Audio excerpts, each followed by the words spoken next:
Mère Nature a aussi été généreuse en Picardie, dans le jardin d'André, artiste peintre, et de sa femme Marie-Thérèse.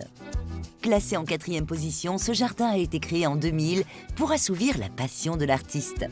J'ai voulu trouver pour mes tableaux, pour ma vision de peintre, des choses que je ne trouvais pas ailleurs, donc j'ai fait en conséquence. Donc on avait acheté 1 hectare de terrain pour ne pas avoir de voisins près de chez nous. Et donc mon mari, tous les ans, fauchait l'herbe et il faisait des meules à l'ancienne qu'il peignait.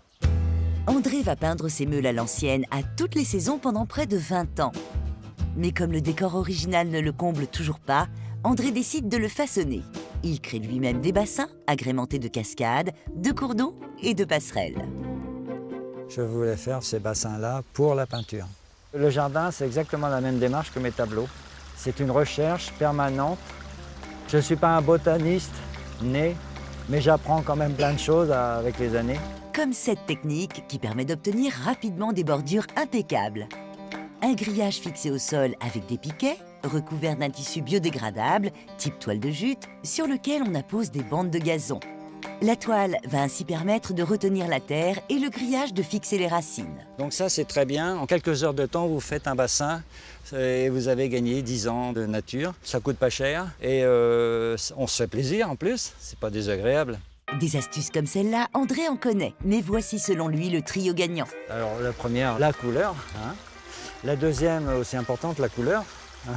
Et la troisième, encore plus importante, la couleur. Quand on a dit ça, on a tout dit, on peut peindre. Et pour la couleur, André a misé sur une variété de fleurs érigées en véritable reine du jardin et muse de ses toiles. La fleur numéro 1, ce sont les dahlias. Il y en a à peu près 1000 pieds. Une douzaine de sortes en fait, que je place par massif entier pour avoir des masses de la même couleur. Donc c'est une gamme qui va du blanc, du rose pâle, du rose vif, aux couleurs cardinales. Et ensuite, on passe sur le bleu. Bien qu'il soit un bleu en jardinage, André aime cette couleur et elle ponctue l'ensemble du jardin. Pont, salon de jardin, portes et volets, en passant par une collection d'hydrangeas, le bleu est omniprésent. Ça amène une note de couleur différente par rapport aux dahlias qui, eux, n'ont pas de bleu. De son côté, Marie-Thérèse est la petite main du jardin. Elle se surnomme elle-même Madame Sécateur. Je suis toujours en train d'arranger, de tailler, d'enlever les fleurs fanées. Et mon mari a horreur qu'on taille et c'est comme si on lui arrachait une dent. Pour lui, il ne faudrait pas toucher, il faudrait tout laisser comme ça, mais malheureusement, c'est pas possible. Mais André déroge à la règle quand la nature vient heurter son œil d'artiste. Et dans ce cas-là, il n'hésite pas à mettre la main à la pâte, ou plutôt le pied dans la vase, pour tailler ses feuilles de nénuphar en trop grand nombre. Ça me permettra d'avoir plus de fleurs, plus de reflets dans les feuilles, plus de jeu de lumière et quelques belles feuilles propres en bonne santé. Car le peintre voue une passion au nénuphar, dont il possède une collection d'une trentaine de variétés. Ils sont les rois des bassins. Par contre, n'en demandez pas trop à André sur leur origine. Je ne sais pas d'où ça vient, tous ces nénuphars-là, je ne suis pas très spécialiste. Je peins les fleurs, ça s'arrête là. Mais là, j'ai compté tout à l'heure, j'en avais 12 sortes dans ce carré-là. Il y en a un très beau, là.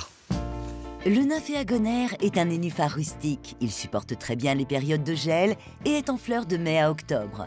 De plus, la floraison diffuse un très agréable parfum. Nénuphar et dahlia prédominent dans ce jardin où la couleur reste la préoccupation de l'artiste. Mais c'est bien connu, un peintre ne peint jamais 2 fois la même toile. C'est les tableaux qui décideront de l'évolution du jardin. J'y vais à l'intuition.